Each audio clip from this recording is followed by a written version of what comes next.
If you're doing any of your kicking work on a kickboard, you're probably doing yourself a disservice. Kickboards do not put us into a position that we normally swim in, and it outright isolates our legs.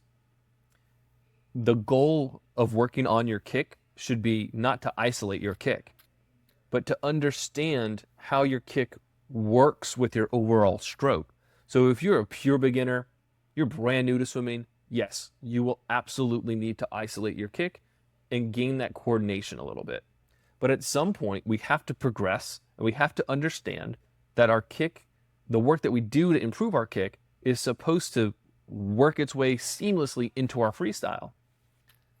Freestyle is dynamic. We're rotating, we're in different planes when we're swimming freestyle. And so for a lot of people, as they go to transition from side to middle to side, they lose their posture, they arch their back, and their legs splay, or they take one really big kick, right? This is a weakness or a dysfunction through that person's core and through their pelvis. It can be, we'll say, exaggerated through a bad arm stroke or bad core posture, but ultimately it's a dysfunction through the pelvis where the adductors aren't helping very much and the abductors take over. This is part of the reason why also Lissa and I really believe in Pilates to help endurance athletes and swimmers so much, because it does help strengthen the inside of your hips and the outside of your hips, and it helps create this balance that we need in swimming versus what we get from running and cycling, right? So if your kick is splaying while you swim, it could be a postural issue, it could be a pelvis issue, it could be an arm stroke issue. It also could be an approach issue, meaning for a lot of triathletes or people who just kind of grew up running or cycling a lot, they're going to be lower dominant athletes. I'm one of them. I grew up running a lot.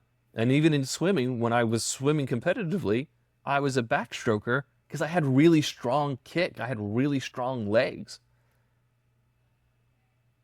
Because of this, I've had to retrain my body and my nervous system to rely on my arms more than my legs.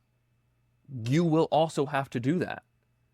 Your legs, even though you want to use them a lot, do not cause rotation. And so sometimes what people do when they're stronger through their legs is they'll take one really big kick to help them switch over to their side as they rotate and they swim. But their legs should not be helping them do that.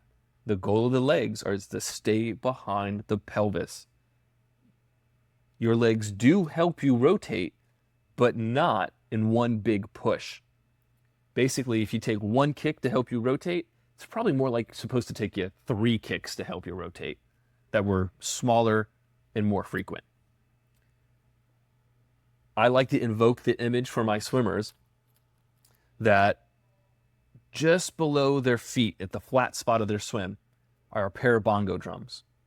And at 45 degrees on the right side of their feet is another pair of bongo drums. And at 45 degrees on the left side of their feet is another pair of bongo drums. And as they swim, they have to try to kick and play the bongo drums through the rotation, through the flat spot, through the other side, and just trying to find their best impression of Ricky Ricardo, Babalu, right? So think about that the next time you go swim.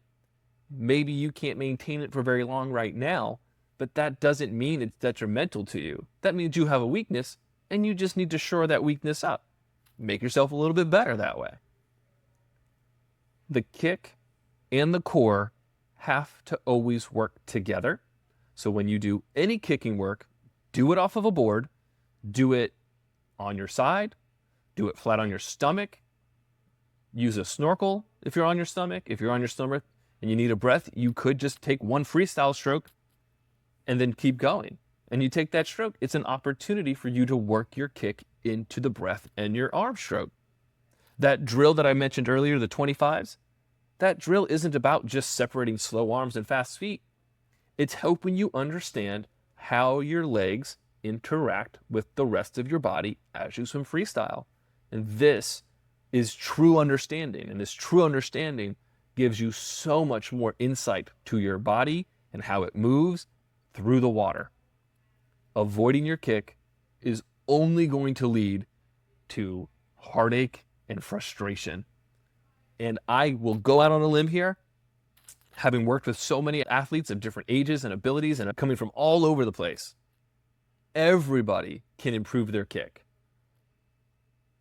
I can say this with confidence because I have worked with people who believe they could not improve their kick.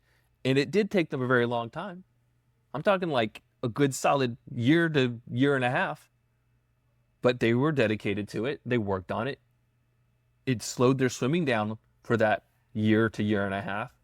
But once they got it all worked out, their swimming didn't just get faster, they became more efficient in swimming distances, greater distances, more easily.